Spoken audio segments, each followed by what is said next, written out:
Hello everyone, আজকে তোমাদের সাথে ডব্লিউপি প্রিভিয়াস ইয়ার কোশ্চেন নিয়ে আলোচনা করব।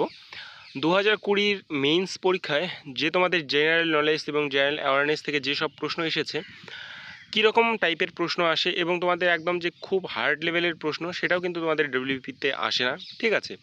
তো সেই প্রশ্নগুলি আলোচনা করব এবং তার সাথে কি কি প্রশ্ন তোমাদের আসতে পারে সেই সমস্ত প্রশ্নগুলোও কিন্তু এখানে আলোচনা করা হবে।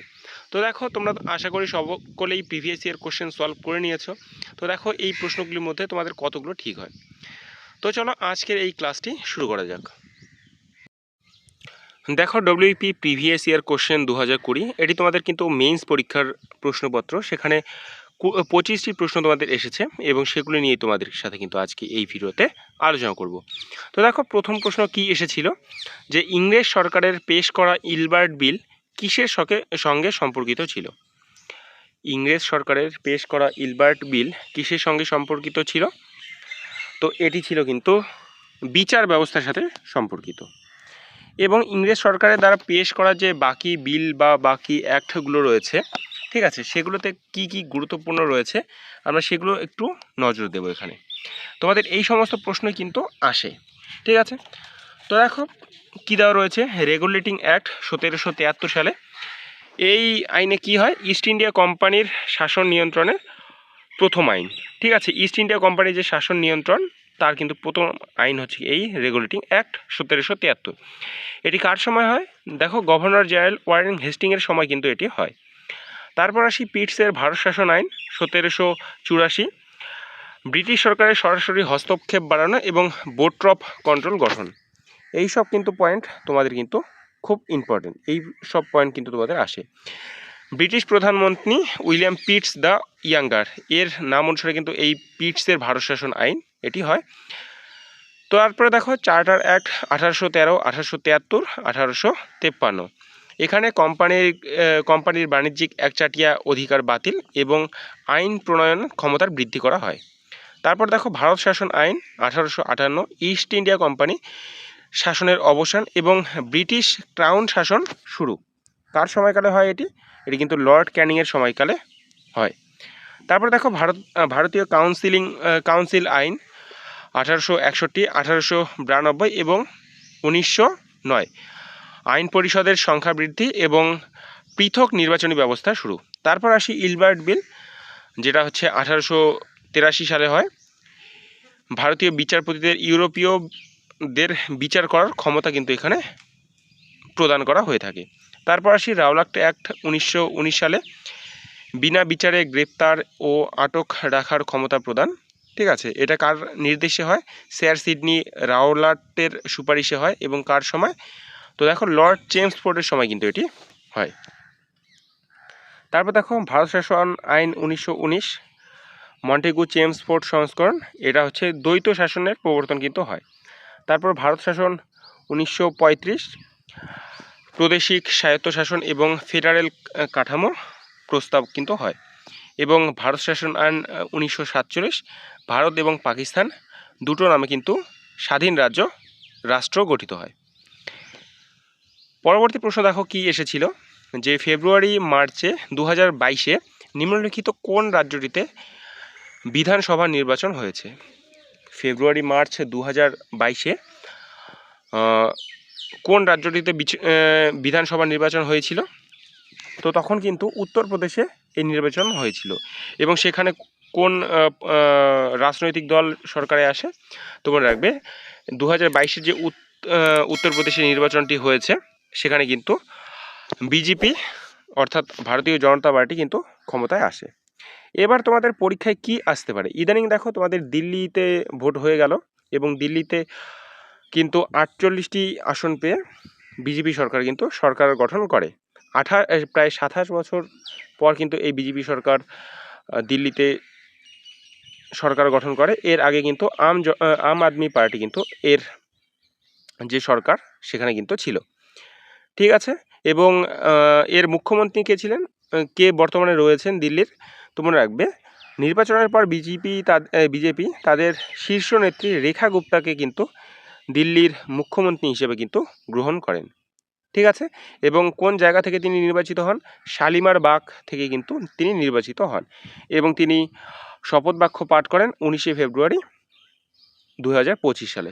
এইটা তোমাদের কিন্তু এই যে আপকামিং যে তোমাদের ডব্লিউপি পরীক্ষা তার জন্য কিন্তু ইম্পর্টেন্ট হতে পারে যদি এইরকম কোশ্চেন তোমাদের দেয়।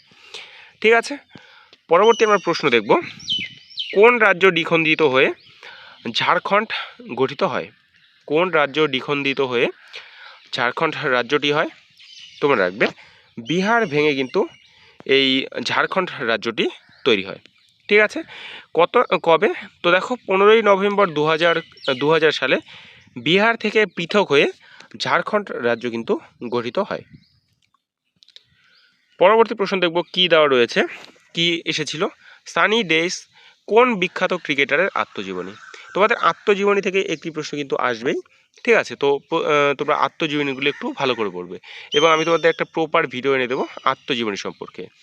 তো দেখো সানি ডেইস কোন বিখ্যাত ক্রিকেটারের আত্মজীবনী? তো আশা করি তোমরা সকলেই জানো যে সুনীল গাভাস্কারের কিন্তু আত্মজীবনী হচ্ছে সানি ডেইস। এর সাথে দেখে নিচ্ছি আর বেশ কিছু ক্রিকেটারের আত্মজীবনী। দেখো সুনীল গাভাস্কারের তো দেখলে যে সানি ডেইস। সচিন টেন্ডুলকরের কি রয়েছে? তো দেখো সচিন টেন্ডুলকরের রয়েছে কিন্তু প্লেইং ইট মাই ওয়ে, এবং কপিল দেবের কি রয়েছে?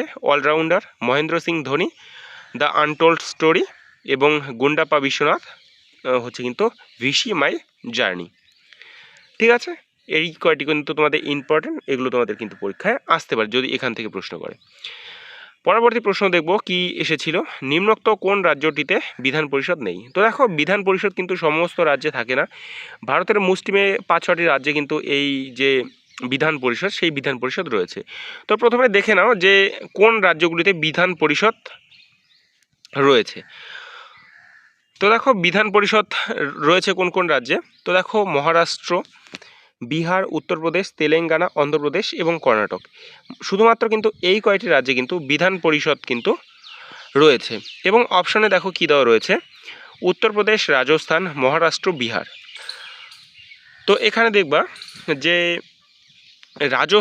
রাজস্থানে কিন্তু কোনো বিধান পরিষদ নেই, আর বাকি যে তিনটে অপশন রয়েছে উত্তরপ্রদেশ, মহারাষ্ট্র, বিহার, এই তিনটি রাজ্যেই কিন্তু বিধান পরিষদ রয়েছে। তো এখান থেকে তোমাদের দুটি প্রশ্ন আসতে পারে, এক তো এটিও রিপিট হতে পারে যে কোন রাজ্যে নেই, সেটা রাজস্থান না দিয়ে অন্য আমাদের পশ্চিমবঙ্গও দিতে পারে, বা অন্য যে কোনো রাজ্যও দিতে পারে যেখানে বিধান পরিষদ নেই, অথবা তোমাদের প্রশ্নটা আরেকভাবে ঘুরিয়েও দিতে পারে যে কোন রাজ্যে আছে। নিচে দেখো যে রাজ্য কয়টি আছে, 6টি রাজ্য রয়েছে, এই 6টি রাজ্যে কিন্তু বিধান পরিষদ আছে। তো অপশনে এটাও দিয়ে দিল যে যার যার বিধান পরিষদ নেই সেই অপশন দিয়ে এখানকার কোনো একটা অপশন সেখানে ঢুকিয়ে দিল, মহারাষ্ট্র, বিহার, উত্তরপ্রদেশ, তেলেঙ্গানা বা অন্ধ্রপ্রদেশ। ঠিক আছে, তো দেখবো আমরা পরবর্তী প্রশ্ন, অমরকণ্টক থেকে নিম্নের কোন নদীর উৎপত্তি? অমরকণ্টক থেকে নিম্নের কোন নদীর উৎপত্তি? তো দেখো নদী উৎপত্তি থেকেও কিন্তু তোমাদের ডব্লিউপি এক্সামে এসেছে, তোমরা হয়তো ভাবছো যে এগুলো খুব ইজি কোশ্চেন, কিন্তু এই সমস্ত প্রশ্নই কিন্তু তোমাদের ডব্লিউপি এক্সামে দেয়। যেহেতু তোমাদের 95 নম্বরের পরীক্ষা হবে, তো এর থেকে আর বেশি একটা হার্ড কি করবে? ঠিক আছে, তারপর পিএমটি, পিইটি আছে, অনেক ক্ষেত্রে যাবে, এর থেকে বেশি হার্ড কিন্তু কোশ্চেন তোমাদের করবে না।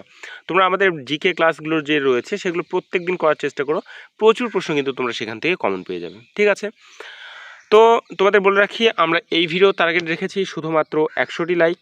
ঠিক আছে, তোমরা যারা ভিডিওটি দেখছো অবশ্যই কিন্তু আমাদের এই লাইকের টার্গেটটিকে কমপ্লিট করে দেবে, এবং তোমরা যারা চ্যানেলে নতুন তারা কিন্তু অতি অবশ্যই চ্যানেলটিকে সাবস্ক্রাইব করে রাখবে, কারণ এখানে কিন্তু তোমরা রিজনিং ক্লাস, জিকে ক্লাস সমস্ত কিছু কিন্তু তোমরা এখানে পেয়ে যাবে। এছাড়া অন্যান্য সমস্ত সরকারি চাকরির আপডেট কিন্তু সর্বপ্রথম তোমরা এখানে পেয়ে যাবে, এবং জেনুইন আপডেট তোমরা কিন্তু এখানে পাবে।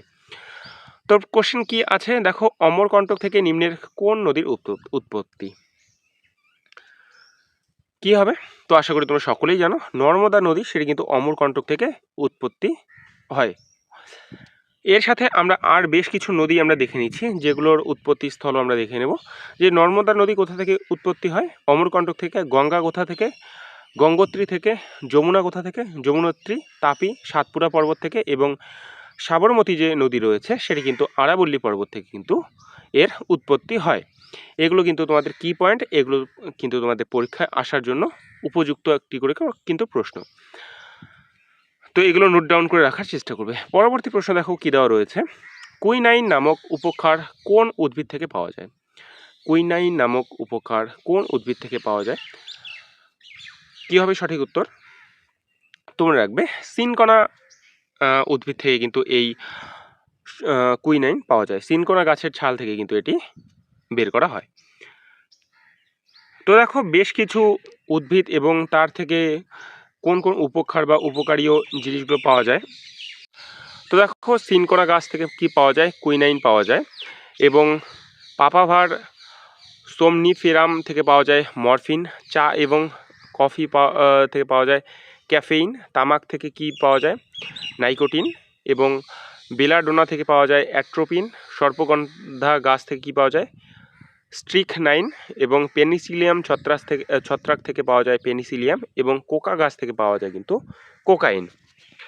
এগুলো তোমাদের কি পয়েন্ট, এগুলো কিন্তু মনে রাখবে বা নোট ডাউন করে অথবা স্ক্রিনশট করেও কিন্তু তুমি রাখতে পারো। পরবর্তী দেখো বুল অ্যান্ড বিয়ার এই শব্দবন্ধটি নিম্নলিখিত কিসের সঙ্গে সম্পর্কিত ছিল? বুল অ্যান্ড বিয়ার এই শব্দটি কিসের সঙ্গে সম্পর্কিত? তো মনে রাখবে এই বুল অ্যান্ড বিয়ার এই শব্দটি কিন্তু অর্থনীতির সাথে সম্পর্কিত ছিল। অপশান এ হবে এই প্রশ্নের সঠিক উত্তর। বুল অ্যান্ড বিয়ার অর্থনীতির সাথে ছিল। দেখো অর্থনীতির সাথে আর কি কি শব্দ সম্পর্কিত রয়েছে। দেখো অর্থনীতি এবং ব্যাংকিং যে সেক্টর রয়েছে সেখানে এই সমস্ত তোমাদের শব্দ আসতে পারে। Bull and bear, repo rate, CRR, GDP, inflation এই সমস্ত কিন্তু আসতে পারে। এবং যদি রাজনীতি এবং আইন থেকে আসে ফ্রিডম ফর প্রেস, আরটিআই, ঠিক আছে, এই সমস্ত কিন্তু তোমাদের আসতে পারে। ঐতিহাসিক এবং আন্তর্জাতিক সম্পর্কের মধ্যে কী কী শব্দ তোমাদের আসতে পারে? তো দেখো cold war, iron, certain name এগুলো কিন্তু তোমাদের আসতে পারে। পরিবেশ বিজ্ঞান থেকে কি কি আসতে পারে? কার্বন ফুটপ্রিন্ট এবং বায়োডাইভার্সিটি কিন্তু এই সমস্ত আসতে পারে। কৃষি বা উন্নয়ন থেকে কি আসতে পারে? গ্রিন রেভলিউশন এবং ব্লু ইকোনমি এই সমস্ত কিন্তু তোমাদের পরীক্ষায় আসতে পারে। এগুলো তোমাদের কিন্তু কি পয়েন্ট, এগুলো তোমরা কিন্তু মনে রাখবে। যেহেতু 2020 সালেই 2020 এটি প্রশ্ন, ঠিক আছে, তারপরে সেরকম কিন্তু আর বড় এক্সাম হয়নি। তো এগুলো কিন্তু সেই প্যাটার্ন অনুসারে কিন্তু তোমাদের কোশ্চেন আসবে। এবং আমরা যে তোমাদের ডেইলি 40টি করে প্রশ্ন করাচ্ছি এই প্যাটার্ন ধরে ধরেই কিন্তু তোমাদের কোশ্চেনগুলো করানো হচ্ছে। তো তোমরা কিন্তু প্রত্যেকে সেই ক্লাসগুলো দেখবে। দেখো নিম্নলিখিত কোন রাজ্যে সাতেন্দ্রী পর্বতমালা অবস্থিত? নিম্নলিখিত কোন রাজ্যে সাতেন্দ্রী পর্বতমালা অবস্থিত? তোমরা রাখবে মহারাষ্ট্রে কিন্তু এই সাতেন্দ্রী পর্বতমালা অবস্থিত। বেশ কিছু পর্বতমালা দেখব এবং তার সাথে কোন রাজ্যে অবস্থিত সেটাও কিন্তু আমরা দেখব। তো দেখো রাজস্থানে কি রয়েছে? রাজস্থানে রয়েছে আরাবল্লী পর্বত, মধ্যপ্রদেশে সাতপুরা, তারপর উত্তরাখণ্ড বা হিমাচলে রয়েছে কিন্তু শিবালিক পর্বত, তামিলনাড়ু বা এবং কেরলে রয়েছে নীলগিরি, মিজোরামে রয়েছে লুসাই পাহাড় এবং ঝাড়খণ্ডে রয়েছে সিংহল পাহাড়। এটা কিন্তু সাতপুরা, ঠিক আছে। পরবর্তী প্রশ্ন দেখব আমরা। নাইট্রিক অ্যাসিড এর রাসায়নিক সংকেত কী? একটি সাংকেতিক প্রশ্ন থেকে তোমাদের প্রশ্ন আসবেই আসবে, ঠিক আছে। তো নাইট্রিক অ্যাসিডের রাসায়নিক সংকেত কী ছিল? তো তোমরা আশা করি সকলেই জানো যে HNO3 হচ্ছে কিন্তু নাইট্রিক অ্যাসিডের রাসায়নিক সংকেত। তার সাথে সাথে আর বেশ কিছু সাংকেতিক তোমাদের রাসায়নিক সংকেত আমরা দেখে নিচ্ছি। যে তো দেখো H2SO4 এটা হচ্ছে কার রাসায়নিক সংকেত? তো দেখবা যে সালফিউরিক অ্যাসিডের সংকেত কিন্তু এটি। নাইট্রিক অ্যাসিডের কি? HNO3। হাইড্রোক্লোরিক অ্যাসিডের কি? HCl। এবং H3PO4 এটা হচ্ছে কিন্তু সালফিউরিক অ্যাসিডের রাসায়নিক সংকেত। এবং কার্বনিক অ্যাসিডের কি? H2CO3 হচ্ছে কিন্তু কার্বনিক অ্যাসিডের রাসায়নিক সংকেত। এবং অ্যাসিটিক অ্যাসিডের কি? CH3COOH হচ্ছে কিন্তু অ্যাসিটিক অ্যাসিডের রাসায়নিক সংকেত। এগুলো কিন্তু তোমরা মনে রাখবে। আমরা পরবর্তী প্রশ্ন দেখব। নিম্নলিখিত কোন রাজ্যটি আয়তনের নিরিখে ভারতে বৃহত্তম? নিম্নলিখিত কোন রাজ্যটি আয়তনের নিরিখে ভারতে বৃহত্তম? তো আয়তনের দিক থেকে ভারতে বৃহত্তম কে? খুবই ইজি কোশ্চেন। তো মনে রাখবে রাজস্থান হচ্ছে কিন্তু আয়তনের দিক থেকে ভারতের সবচেয়ে বৃহত্তম রাজ্য। এবং যদি জনসংখ্যার দিক থেকে বলা হয় যে কোন রাজ্যে সবথেকে বেশি জনসংখ্যা রয়েছে, সেটাও কিন্তু তোমাদের প্রশ্নে আসতেই পারে। ঠিক আছে, তো সেক্ষেত্রে মনে রাখবে যে উত্তরপ্রদেশ হবে এই প্রশ্নের সঠিক উত্তর। উত্তরপ্রদেশ কিন্তু জনসংখ্যার ভিত্তিতে সবথেকে বড় রাজ্য। পরবর্তী প্রশ্ন দেখব আমরা। তো দেখো রাজস্থান ভারতের সর্ববৃহৎ রাজ্য, আয়তনের কত? তো দেখো 3,42,339 বর্গ কিলোমিটার হচ্ছে কিন্তু রাজস্থানের আয়তন, এবং উত্তরপ্রদেশ হচ্ছে সর্বোচ্চ জনসংখ্যার রাজ্য। পরবর্তী প্রশ্ন দেখো, আইরিশ মানব শরীরের কোন অংশে অবস্থিত? আইরিশ মানব শরীরের কোন অংশে অবস্থিত? তো মনে রাখবে আইরিশ হচ্ছে কিন্তু এটি চোখের একটি অংশ। ঠিক আছে, আইরিশ হলো চোখের রঙিন অংশ যা আলো প্রবেশ নিয়ন্ত্রণ করে। দেখো তার সাথে বেশ কিছু শরীরের অঙ্গ এবং সেগুলো কোথায় অবস্থিত। চোখে কি কি রয়েছে? আইরিশ, লেন্স রয়েছে, এবং বক্ষগহ্বর কি রয়েছে? হৃৎপিণ্ড, ফুসফুস, পেটে যকৃৎ, প্যানক্রিয়াস এবং পিত্তথলি রয়েছে। কিডনির পাশে অ্যাড্রিনালিন গ্রন্থি রয়েছে, এবং হাড়ের ভিতরে কি রয়েছে? বোন ম্যারো কিন্তু রয়েছে, এবং মস্তিষ্ক মাথার মধ্যে রয়েছে। পরবর্তী প্রশ্ন দেখো, 1853 সালে প্রথম রেলপথ নিম্নোক্ত কোন রাজ্যে স্থাপিত হয়েছিল? 1853 সালে ভারতে প্রথম রেলপথ নিম্নোক্ত কোন রাজ্যে স্থাপিত হয়েছে? তোমরা রাখবে সেটির হয়েছিল কিন্তু মহারাষ্ট্র। অপশন সি হবে এই প্রশ্নের সঠিক উত্তর। মহারাষ্ট্রে কিন্তু প্রথম রেলপথ স্থাপিত হয়েছিল 1853 সালে। এটি এই যে রুটটা, সেটা কোন রুট ছিল? তোমরা রাখবে ভারতের প্রথম রেলপথ 1853 সালে মহারাষ্ট্রে স্থাপিত হয়েছিল। প্রথম পথচিহ্ন অর্থাৎ কোথা থেকে কোথায় প্রথম ট্রেনটি চলে, তো মুম্বাই থেকে থানে পর্যন্ত কিন্তু এই ট্রেনটি চলে। এবং কত কিলোমিটার এর যাত্রা ছিল? তো দেখো যে 34 কিলোমিটার কিন্তু এর জার্নি পথ ছিল। ঠিক আছে, এগুলো কিন্তু ইম্পর্টেন্ট, এগুলো কিন্তু তোমাদের পরীক্ষায় আসতে পারে। পরবর্তী প্রশ্ন দেখো, মহাত্মা গান্ধী চম্পারণ নামক যে স্থান থেকে আইন অমান্য আন্দোলন শুরু করে সেটি নিম্নোক্ত কোন রাজ্যে অবস্থিত ছিল? মহাত্মা গান্ধী চম্পারণ নামক যে স্থান থেকে আইন অমান্য আন্দোলন শুরু করেন সেটি নিম্নোক্ত কোন রাজ্যটিতে অবস্থিত ছিল? তোমরা রাখবে সেটি ছিল কিন্তু বিহারে। 1917 সালে কিন্তু বিহারের চম্পারণ থেকে মহাত্মা গান্ধী সত্যাগ্রহ শুরু করেন বা আইন অমান্য আন্দোলন কিন্তু শুরু করেন। পরবর্তী প্রশ্ন দেখো, নিম্নলিখিত কোন ধরনের প্রশ্নটা ভুল দেওয়া আছে এখানে। তো দেখো প্রশ্নটা কি দেওয়া রয়েছে, শিশু, এটি হচ্ছে একটি কিন্তু গাছের নাম। শিশু নিম্নলিখিত কোন ধরনের উদ্ভিদের উদাহরণ? শিশু যে রয়েছে, অনেকে আমাদের উত্তরবঙ্গের এদিকে শিশব বলে। ঠিক আছে, তো শিশু এই যে গাছটি রয়েছে এটি কোন ধরনের উদ্ভিদ? তোমরা রাখবে এটি কিন্তু ক্রান্তীয় চিরহরিৎ উদ্ভিদ। অপশন নাম্বার এ হবে এই প্রশ্নের সঠিক উত্তর। শিশু হচ্ছে চিরসবুজ গাছের কিন্তু একটি অন্তর্ভুক্ত, অর্থাৎ হচ্ছে কিন্তু ক্রান্তীয় চিরহরিৎ একটি উদ্ভিদ। থর মরুভূমি ভারতের নিম্নলিখিত কোন রাজ্যটিতে অবস্থিত? থর মরুভূমি ভারতের কোন রাজ্যটিতে অবস্থিত? তো আশা করি তোমরা সকলেই জানো এটি কিন্তু রাজস্থানে অবস্থিত। অপশন বি হবে এই প্রশ্নের সঠিক উত্তর। পরবর্তী প্রশ্ন, মেঘনাদ বধ কাব্য কে রচনা করেছিলেন? মেঘনাদ বধ কাব্য কে রচনা করেছিলেন? কাব্য থেকে তোমাদের একটি প্রশ্ন আসবেই আসবে। মেঘনাদ বধ কাব্য কে রচনা করেছিলেন? তোমরা রাখবে মাইকেল মধুসূদন দত্ত কিন্তু এই মেঘনাদ বধ কাব্যটি রচনা করেছিলেন। অপশন বি হবে এই প্রশ্নের সঠিক উত্তর। এবং তার সাথে সাথে আর কিছু আমরা কাব্য দেখে নেব কে কে সেগুলো রচনা করেছিলেন। তো দেখো মেঘনাদ বধ কাব্য রচনা করেন হচ্ছে মাইকেল মধুসূদন দত্ত। রবীন্দ্রসঙ্গীত করেন রবীন্দ্রনাথ ঠাকুর। বিদ্যাপতি কাব্য বিদ্যাপতি। রামায়ণ কাব্য হচ্ছে কৃত্যদাস। এবং কন্যা সুন্দরী হরপ্রসাদ শাস্ত্রী। এবং লীলাবতী কাব্য হচ্ছে কিন্তু জয় গোস্বামী রচনা করেন। এগুলো তোমরা স্ক্রিনশট নিতে পারো বা তোমরা এগুলোকে কিন্তু ভালো করে একবার এগুলোতে নজর রাখতে পারো, এগুলো প্রশ্ন কিন্তু তোমাদের আসবে। তারপর আর দুটি রয়েছে দেখো, কাব্যচরিত যেটি বিষ্ণুপ্রিয় দত্ত এবং হেমচন্দ্র মঙ্গল, সেটি রচনা করেন কিন্তু হেমচন্দ্র। ঠিক আছে, পরবর্তীতে দেখো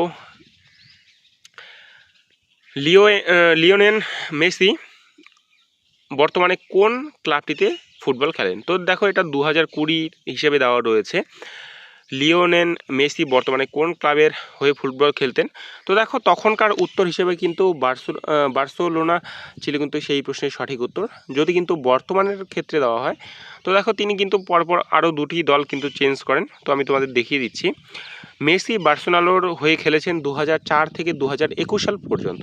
2021 সালে তিনি কিন্তু পিএসজি ক্লাবে কিন্তু তিনি যোগ দেন। ঠিক আছে, 2021 সালে পিএসজি ক্লাবে যোগ দেন এবং বর্তমানে লিওনেল মেসি ইন্টার মায়ামি ক্লাবে কিন্তু রয়েছেন। তিনি 2023 সালের জুলাইয়ে কিন্তু এই ক্লাবে যোগ দেন এবং এই যে আমাদের 2025 চলছে, 2025-এর এই ডিসেম্বর পর্যন্ত কিন্তু তার এই চুক্তি রয়েছে। ডিসেম্বর 2025 পর্যন্ত কিন্তু লিওনেল মেসি ইন্টার মায়ামি ক্লাবের হয়েই কিন্তু তিনি খেলবেন। ঠিক আছে, এবং সেটি যেহেতু 2020 হিসেবে ছিল, তো তখন কিন্তু তিনি বার্সেলোনাতে কিন্তু তিনি খেলতেন। অপশান এ হচ্ছে তখনকার জন্য সঠিক উত্তর। ঠিক আছে, পরবর্তী প্রশ্ন আমরা দেখব। অমর্ত্য সেন নিম্নলিখিত কোন বিষয়ে তার অবদানের জন্য নোবেল পুরস্কার লাভ করেন? অমর্ত্য সেন নিম্নলিখিত কোন অবদানের জন্য তিনি নোবেল পুরস্কার লাভ করেন? তোমরা রাখবে তিনি কিন্তু অর্থনীতির জন্য কিন্তু নোবেল পুরস্কার পান। পরবর্তী আমরা প্রশ্ন দেখব। তো এই নোবেল পুরস্কার তিনি পান কিন্তু 1998 সালে। পরবর্তী আমরা প্রশ্ন দেখব। মুঘল সম্রাট প্রচলিত মনসবদারি ব্যবস্থা কিসের সঙ্গে সম্পর্কিত ছিল? মুঘল আমলে প্রচলিত মনসবদারি ব্যবস্থা কিসের সঙ্গে সম্পর্কিত ছিল? তোমরা রাখবে সেটি কিন্তু সৈন্যবাহিনীর সঙ্গে সম্পর্কিত ছিল। অপশন ডি হবে এই প্রশ্নের সঠিক উত্তর। পরবর্তী প্রশ্ন তার সাথে দেখে দাও আর কি কি ব্যবস্থা ছিল। মনসবদারি প্রথা কিন্তু ছিল সৈন্যবাহিনীর সাথে সম্পর্কযুক্ত। জিজিয়া কর ছিল অর্থনীতি এবং করের সাথে সম্পর্কিত। দরবাহ ছিল কিন্তু বিচার ব্যবস্থার সাথে সম্পর্কিত এবং অষ্টাঙ্গিক মার্গ সেটি কিন্তু ধর্মের সাথে সম্পর্কিত ছিল। পরবর্তী প্রশ্ন দেখো, ইউরো শব্দটি নিম্নলিখিত কিসের সঙ্গে সম্পর্কিত? ইউরো শব্দটি নিম্নলিখিত কিসের সঙ্গে সম্পর্কিত? তোমরা রাখবে ইউরো যে শব্দটি রয়েছে সেটি কিন্তু অর্থনীতির সাথে সম্পর্কিত ছিল। পরবর্তী প্রশ্ন দেখো, কোন শহরকে ভারতের ম্যানচেস্টার বলা হয়? কোন শহরকে ভারতের ম্যানচেস্টার বলা হয়? বাচ্চা বাচ্চা জানে এই প্রশ্নটি। তো তোমরা জানো যে আহমেদাবাদকে কিন্তু ভারতের ম্যানচেস্টার বলা হয়। ঠিক আছে, এবার তোমাদের এখান থেকে আর কি প্রশ্ন আসতে পারে? তো দেখো এখান থেকে আসতে পারে তোমাদের দক্ষিণ ভারতের ম্যানচেস্টার কাকে বলা হয়? তো আশা করি তোমরা সকলেই জানো যে কোয়েম্বাটুর শহরকে কিন্তু দক্ষিণ ভারতের ম্যানচেস্টার বলা হয়, যেটি কোন রাজ্যে রয়েছে? যেটি রয়েছে কিন্তু তামিলনাড়ুতে। পরবর্তী আমরা প্রশ্ন কি দেওয়া ছিল, কোন রাজ্য নিচের কোন রাজ্যটি মধ্যপ্রদেশের সাথে সীমানা নেই? নিচের কোন রাজ্যটির সাথে মধ্যপ্রদেশের সীমানা নেই? অপশান দেখলেই তোমরা বুঝতে পারবে যে মধ্যপ্রদেশ হচ্ছে কোথায় মাঝখানে আর বিহার হচ্ছে এদিকে পূর্ব দিকের দিকে। তো বিহারের সাথে কিন্তু এই মধ্যপ্রদেশের কোনো সীমানা নেই। এটা তোমরা ম্যাপটা ভালো করে দেখবে, এখান থেকে আর কি প্রশ্ন আসবে ম্যাপটা দেখলেই তোমরা বুঝতে পারবে। আর যে কোশ্চেন আসবে ইজি কোশ্চেনই কিন্তু তোমাদের আসবে। পরবর্তী প্রশ্ন দেখো, বাংলার আকবর কাকে বলা হয়? এটা কিন্তু শুধু 2020-র মেইনস পরীক্ষায় না, তার আগেও একবার কিন্তু এই প্রশ্নটি এসেছে যে বাংলার আকবর কাকে বলা হয়। তো আশা করি তোমরা সকলেই জানো হুসেন শাহকে কিন্তু বাংলার আকবর বলা হয়। ঠিক আছে, এবং দক্ষিণ ভারতের আকবর তোমাদের প্রশ্ন আসতে পারে যে দক্ষিণ ভারতের আকবর কাকে বলা হয়? তো মনে রাখবে কৃষ্ণদেব রায়কে কিন্তু দক্ষিণ ভারতের আকবর কিন্তু বলা হয়, কৃষ্ণদেব রায়। ঠিক আছে, লাস্ট প্রশ্ন দেখো, অষ্টাঙ্গিক মার্গ কোন ধর্মের সাথে সম্পর্কিত? তোমাদের একটু আগে আমি বলে দিলাম যে অষ্টাঙ্গিক মার্গ সেটি কিন্তু ধর্মের সাথে সম্পর্কিত। এই অষ্টাঙ্গিক মার্গ এখন কোন ধর্মের সাথে সম্পর্কিত সেটি কিন্তু তোমার কাছ থেকে জানতে চাওয়া হয়েছে। তোমরা রাখবে এই অষ্টাঙ্গিক মার্গ যে রয়েছে সেটি কিন্তু বৌদ্ধ ধর্মের সাথে সম্পর্কযুক্ত এবং বেশ কিছু ধর্ম দেখব আমরা যার সাথে কি কি সম্পর্ক যুক্ত রয়েছে। বৌদ্ধ ধর্মে যেমন অষ্টাঙ্গিক মার্গ রয়েছে তেমন বোধি পুজোও কিন্তু রয়েছে, তোমাদের প্রশ্ন ঘুরিয়েও দিতে পারে। এবং হিন্দু ধর্মে কি কি রয়েছে? পঞ্চ মহাভূত, তারপর হচ্ছে ধর্মশাস্ত্র, ভক্তি আন্দোলন, এবং ইসলামে রয়েছে জিজিয়াহ, পাঁচ স্তম্ভ, হজ বা সিয়াহি, এই সমস্ত কিন্তু রয়েছে। তো এই ধরনের প্রশ্নই কিন্তু তোমাদের পরীক্ষায় আসবে। ঠিক আছে, এটা হচ্ছে কিন্তু ডব্লিউপি 2020-র মেইনস পরীক্ষার কিন্তু প্রশ্নপত্র। ঠিক আছে, তো এই হিসাবে তোমাদের প্রশ্নগুলো সেট করা হবে। পিআরবি কিন্তু এই প্যাটার্নেই চলার চেষ্টা করে সব সময়। তো আশা করি ভিডিওটি তোমাদের ভালো লেগেছে। যদি ভালো লাগে অবশ্যই ভিডিওটাতে একটা লাইক চ্যানেল নতুন হয়ে থাকলে অবশ্যই সাবস্ক্রাইব। এবং তোমরা আরেকটা তোমাদের কথা বলে রাখি, তোমরা আমাদের টেলিগ্রাম চ্যানেলে কিন্তু যুক্ত হয়ে যাবে, যার লিঙ্ক এই ভিডিও ডিসক্রিপশন বক্সে পেয়ে যাবে। সেখান থেকে সমস্ত পিডিএফ তোমরা কিন্তু পেয়ে যাবে। তো ততক্ষণের জন্য ভালো থেকো, সুস্থ থেকো, দেখা হচ্ছে পরের ভিডিওতে। জয় হিন্দ, জয় ভারত।